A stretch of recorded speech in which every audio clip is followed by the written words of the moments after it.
Oz Ruiz for Regular News here at Norwalk, California, catching up with world-acclaimed boxing coach Manny Robles. Coach, we're going to talk about two of your fighters, two upcoming fights this July 13th. Charles Martin's taking on Daniel Martz in Minnesota, and Eduardo Rocky Rodriguez is taking on Roger Gutierrez here at the Dignity Health Sports Park. How's everything going? Everything's great. Guys are ready.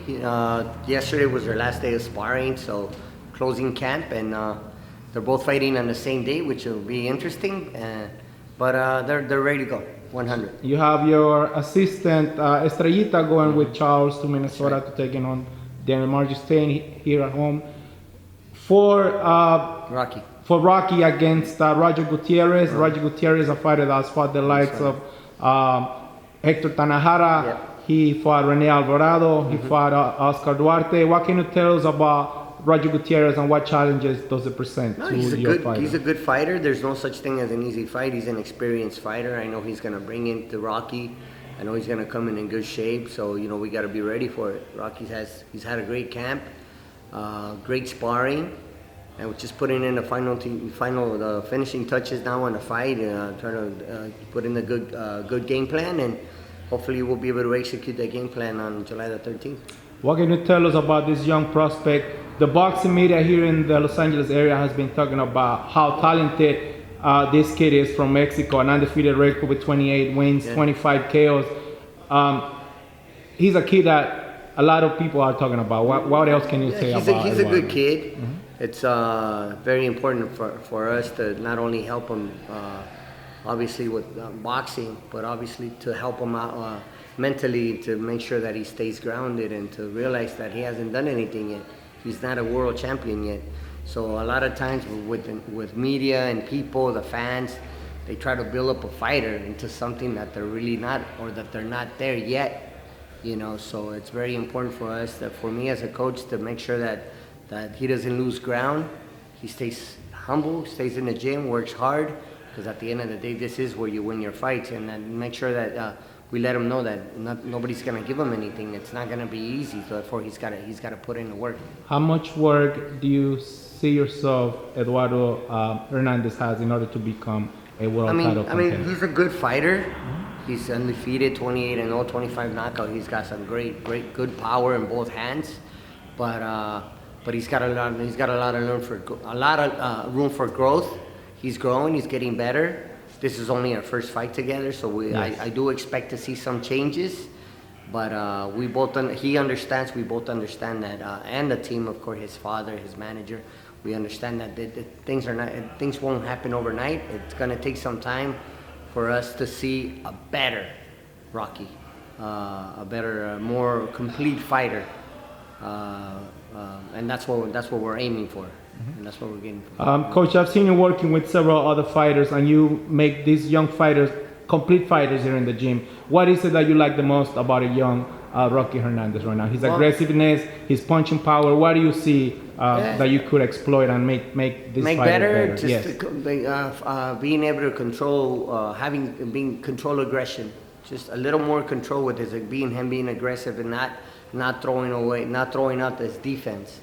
So I need him to be more focused defensively wise, and not to expose himself, to be aggressive but not to abandon his defense. Continue to work on his defense, guard, keeping his hands up, side to side movement, footwork, angles, those type of things that can make him a better, more defensively minded.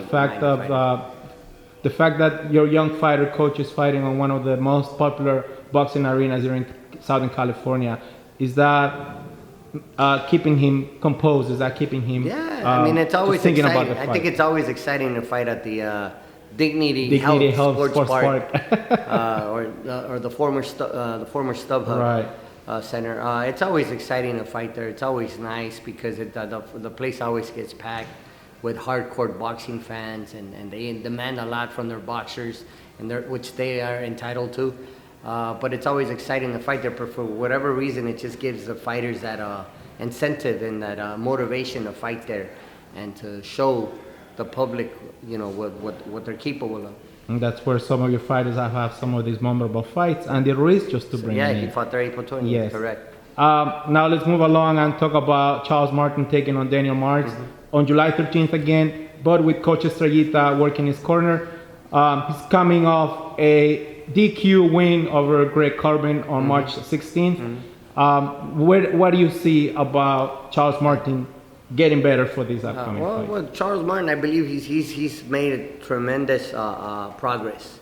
With the Corbin fight, Corbin was bound to get stopped sooner or later. He just, the fourth, the fifth, the sixth round, all those low blows.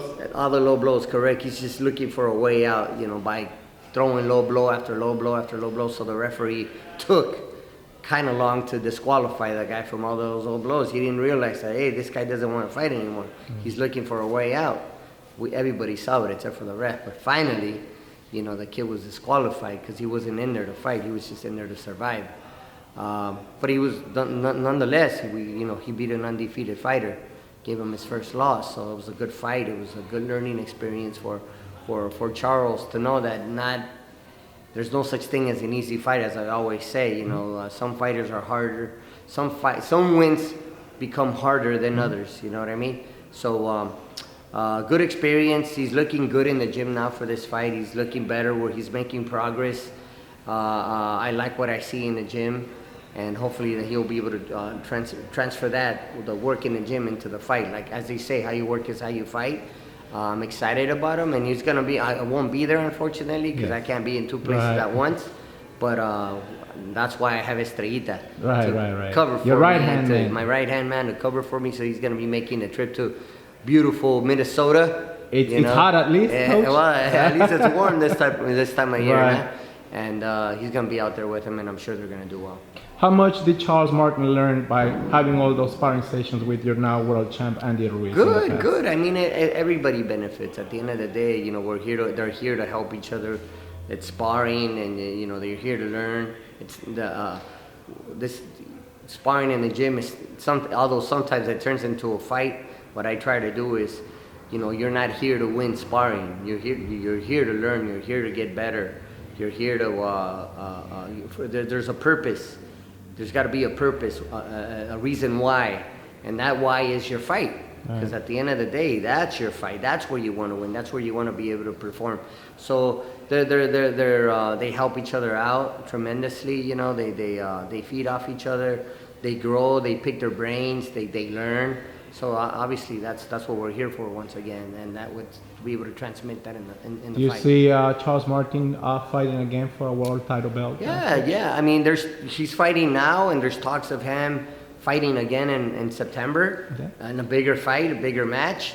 So we don't know who that opponent might be. Maybe anybody. Could be Tyson Fury. It could be Deontay Wilder. It could be one of those guys. You know what I mean? We just got to be ready. He's got the date, which is the most important thing. He's got the fight date. We can't look past this guy on July the 13th. Right. Hopefully everything goes well. We'll turn around and go home for about a week or so. Come back and turn around and do it again in September, and then wait on the opponent. But it'll be a bigger venue, bigger opponent, bigger everything. Right. So we got to be ready. So Daniel Martz first on July 13th. He's fought solid fighters, world title fights against Brian Jennings, Joseph Parker. He just recently lost to Luis Ortiz, so he's a solid fighter. Yeah, absolutely. And I would love a fight between a rematch between Charles Martin and Kawanaki. I would love to see the that rematch could happen in that too. fight. Yeah, that would be great. It was a great fight, great fight the first time. And it was a close fight, although it was a unanimous decision for But Kawanaki. You weren't working his corner, were you? I was actually the cut man for that fight, and I got hired to be his coach immediately after that fight. So I obviously, as a cut man, you're not there to coach. You're there to oversee and make sure that the fighter doesn't get cut, or if he does, you're able to attend that as a cut man. But there were so many things that I saw being in the corner that I saw from Charles that he could have done better. Yes. Although he fought a great fight. He closed strong, coach. He could have won correct. That fight, he could have won 2 more rounds. Maybe he would have stopped the Kawanaki. So second time around, if there is a rematch, I believe things will be different. There you have it. But first, Karnaski has to take care of Chris Arreola first. Right. This is August 3rd. You never Yeah, know. it's a tough That fight. September date is open. I know, right? Karnaski wins his fight. Yeah. It could be Karnaski, Or maybe it could even be Martin Chris in the Arreola, rematch, or right? Arreola. We never Yeah. know. We'll Thank see. you for your time, Coach. Enjoy your July 4th with you. your family, and we'll be seeing you next week Yes, at sir. Dignity Health Sports Park. Park. And good luck with both of Thank your you. fighters.